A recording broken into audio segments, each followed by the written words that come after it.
So laminated veneer lumber, known as LVL, laminated veneer lumber. Very similar to plywood.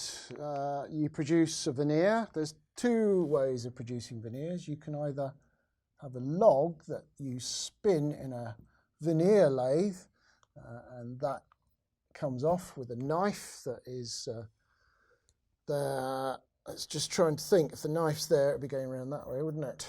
And so you produce a veneer and make the log smaller and smaller. It gets down to a certain diameter, and then you have to chuck it away.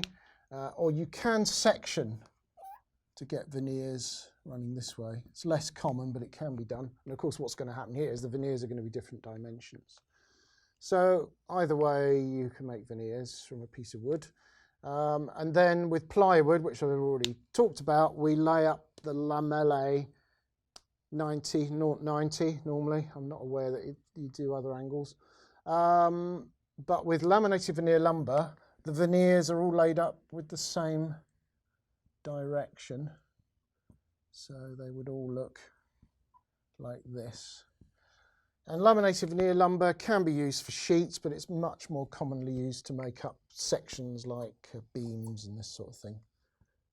And those are made up so that you've got a large number of layers of wood like that, held together with an adhesive, and that is made up to resist, in this case, of course, these bending loads, so that you could make up a beam like that.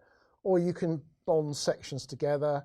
You can make up maybe something that looks like that and make an I-beam and have top and bottom web. You have a web and you have the top and bottom to that, so you can make a floor joist or something like that.